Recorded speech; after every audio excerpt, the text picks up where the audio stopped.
안녕하세요. 작가와 문학에 대해 소개하는 써니제입니다. 유익하시다면 구독과 좋아요 눌러주세요. 오늘의 문학은 그림 형제의 백설이와 홍장미입니다. 밤하늘에는 눈송이가 빙글빙글 돌며 날아내렸습니다. 몹시 추운 날이었지요. 하지만 숲 언저리에 있는 작은 오두막 안에서는 따뜻한 불꽃이 너울거리고 있었습니다. 백설이와 동생 홍장미는 불가에 웅크리고 앉아 가만히 귀를 기울이고 있었습니다. 엄마가 옛날 이야기를 들려주고 있었거든요. 갑자기 문 두드리는 소리가 났습니다. 이렇게 깜깜한 밤에 누굴까? 내가 가서 볼게. 홍장미는 비명을 질렀습니다. 어마어마하게 커다란 검은 곰이 내려다보고 있었거든요. 무서워하지 마. 해치지 않아. 그냥 불 옆에서 몸을 좀 녹이고 싶어서 왔어. 어머, 가엾어라. 내 딸을 용서하렴 안으로 들어와서 편히 쉬어. 엄마가 말했습니다. 백설이는 곰이 느릿느릿 움직여서 양탄자 위에 몸을 누이는 모습을 지켜봤습니다. 곰을 처음 보았기 때문에 가슴이 두근거렸습니다. 아이들은 처음에는 멀찍이 떨어져 있었지만 곰은 아주 착해 보였고 어느새 무서운 마음이 사라졌습니다. 아이들은 곰을 자세히 보려고 조금씩 더 가까이 다가갔습니다. 이리 와서 내 옆에 앉아도 좋아. 아이들은 용기를 내어 무릎을 바닥에 대고 곰의 두꺼운 털을 쓰다듬었습니다. 곰은 기분 좋게 으르렁거렸고 점점 코 고는 소리로 바뀌었습니다. 백설이와 홍장미는 곰 곁으로 바짝 다가갔습니다. 어느새 셋은 잠이 들었습니다. 아침이 되자 곰은 눈 위에 큰 발자국을 남기며 숲속을 향해 걸었습니다. 꼭 돌아와야 해. 알았지? 너희가 날 받아준다면. 다음 날 밤에 곰은 정말로 돌아왔습니다. 그리고 그 다음 날도 이후로 오랫동안 밤마다 아이들을 찾아왔습니다. 백설이와 홍장미는 점점 더 곰이 기다려졌습니다. 곰이 오면 꼬리 든 동그란 빵을 주고 배를 간지리고 함께 숨바꼭질하며 놀았습니다. 곰은 그 답례로 아이들을 등에 태워주기도 하고 굴을 어떻게 파는지 방법도 알려줬습니다. 시간은 빠르게 흘렀지요. 눈이 녹으면서 파란 종 모양 꽃들이 피어나 온 숲을 뒤덮었습니다. 앞으로 한동안은 못 올 거야. 왜? 우리 때문에 화가 난 거야? 절대로 그런 건 아니야. 난 어서 가서 숲속에 있는 못된 난쟁이들한테서 내 보물을 지켜야만 해. 녀석들이 땅에 얼어있을 겨울 동안에 동굴에 숨어서 지내지. 하지만 이제 봄이 왔으니 슬슬 밖으로 나와서 못된 짓을 할 거야. 백설이와 홍장미는 친구의 마음을 돌리려고 했었지만 무슨 말로도 가지 말라고 설득할 수가 없었습니다. 아이들은 곰의 털에 얼굴을 묻고 꼭 껴안았습니다. 네가 보고 싶을 거야. 나도 그래. 되도록 빨리 돌아올게. 아이들이 문을 열자 곰은 바깥으로 미끄러져 나갔습니다. 그때 곰의 털이 빗장에 걸리는 바람에 한 줌 뽑혔지요. 백설이는 털 속에서 황금빛이 반짝이는 걸 보았지만 뭐라고 말하기도 전에 곰은 사라지고 없었습니다. 며칠 뒤 백설이와 홍장미는 땔감을 주우려고 숲속에 갔습니다. 멀리 가지 않았을 때 길게 자란 풀밭에서 팔짝팔짝 뛰고 있는 작고 이상한 물체가 보였습니다. 아이들은 그것이 난쟁이라는 걸 알았습니다. 길고 하얀 턱수염을 기르고 얼굴색이 하얀 난쟁이는 화가 잔뜩 난 표정을 하고 있었지요. 거기 무슨 일 있어요? 보면 몰라. 내 수염이 낀 게 안 보인단 말이야. 홍장미가 살펴보니 난쟁이의 턱수염이 가시덤불에 엉켜 있었습니다. 어서 날 좀 구해줘. 좋은 생각이 있어. 백설이는 호주머니 속에서 바느질 가위를 끄집어냈습니다. 그리고 난쟁이의 수염 끝을 싹둑 잘랐습니다. 이런 멍청이! 아까운 내 수염에 무슨 짓을 한 거야?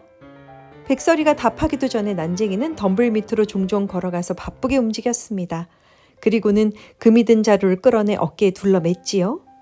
난쟁이는 궁시렁대더니 씩씩거리며 걸어갔습니다. 그리고 며칠이 지나 백설이와 홍장미는 저녁에 먹을 물고기를 잡으러 강으로 갔습니다. 저기 좀 봐. 그 고약한 난쟁이야. 정말 갈대 속에서 그 난쟁이가 성난 개구리처럼 폴짝폴짝 뛰고 있었습니다. 이번엔 수염이 낚싯줄에 걸려 있었습니다. 또 만났네. 너희들만 보면 재수가 없어. 바로 그때 배고픈 물고기가 나타나 낚싯줄 끝에 달린 벌레를 삼켰습니다. 물고기가 헤엄쳐서 달아나려고 하자 난쟁이는 물가로 질질 끌려갔습니다. 이 미련퉁이들아, 거기 그렇게 서 있지 말고 어떻게 좀 해봐. 백설이와 홍장미는 얼른 달려갔지만 아무리 애를 써도 난쟁이를 구할 수가 없었지요. 다시 한번 백설이는 가위를 꺼냈습니다.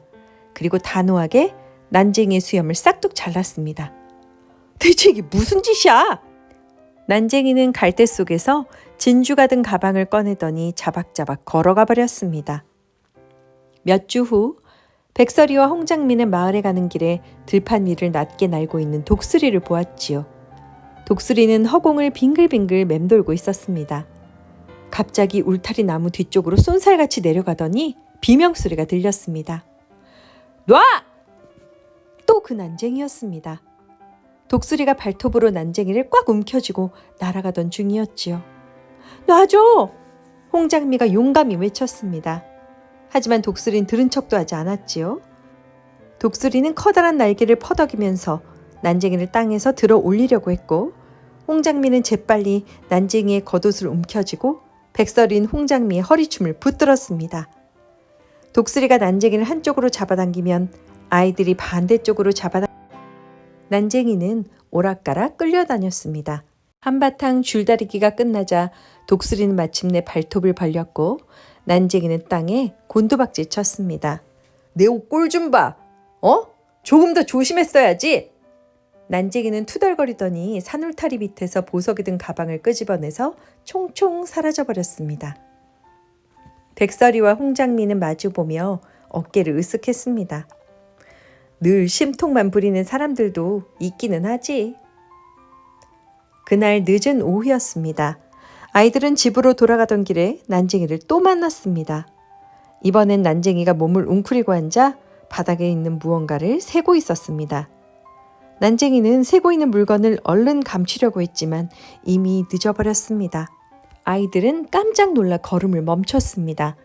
난쟁이 앞에는 수많은 다이아몬드, 루비, 에메랄드, 사파이어가 여기저기 흩어진 채 햇살 속에서 영롱하게 빛이 나고 있었습니다. 왜 그렇게 뚫어지게 쳐다보는 거야? 그리고는 돌멩이 하나를 집어들고 아이들을 향해 던지려고 했습니다. 바로 그때 등 뒤에서 낮게 으르렁거리는 소리가 들렸습니다. 난쟁이는 휙 돌아섰어요. 커다란 검은 곰이 난쟁이를 향해 고개를 똑바로 들이민 채 노려보고 있었습니다. 곰은 이빨을 사납게 드러내고 있었습니다. 제발 살려주세요, 곰님. 나처럼 작은 사람은 덩치 큰 동물에겐 먹으남 안 할 거예요. 나 대신 이 여자애들을 데려가세요. 훨씬 더 맛 좋은 저녁 식사를 할 수 있어요. 곰은 코웃음을 쳤습니다. 그리고 한 발을 들어 난쟁이를 힘껏 내리쳤습니다. 난쟁이는 비틀거리다가 땅에 쓰러지더니 꼼짝도 하지 않았지요. 잠깐, 무서워하지 마. 해치지 않을게. 아이들은 갑자기 걸음을 멈췄습니다. 많이 들어본 목소리였거든요. 기쁜 표정으로 옛 친구의 얼굴을 보려고 뒤돌아섰습니다. 하지만 곰은 거기 없었습니다. 곰이 있던 자리에는 멋진 옷을 입은 잘생긴 청년이 서 있었습니다. 누구세요? 난 왕자야. 저 못된 난쟁이가 나에게 마법을 걸었어. 그리고 내 아버지의 보물을 모조리 훔쳤지. 난 한 해가 지나도록 숲속을 헤매고 다녔어. 난쟁이가 죽어야 자유의 몸이 될 수 있었어. 이제 마침내 마법이 풀렸어. 백설이는 슬픈 표정으로 고개를 푹 숙였습니다. 왜 그러니? 기뻐할 줄 알았는데. 물론 기뻐. 단지 내 친구 곰이 보고 싶어서. 내 마음도 똑같아. 나도 너의 친구가 되고 싶어. 우린 이미 친구인걸? 두 사람은 친구보다 더 깊은 사이가 되었어요. 둘은 사랑에 빠졌고 몇 년 뒤에 왕자가 사는 왕궁에서 결혼식을 올렸답니다. 두 자매는 한 번도 떨어져 지낸 적이 없으니 홍장미가 왕자의 동생과 결혼했다고 해도 놀라운 일은 아니겠죠? 물론 네 사람은 그 뒤로도 쭉 행복하게 살았답니다.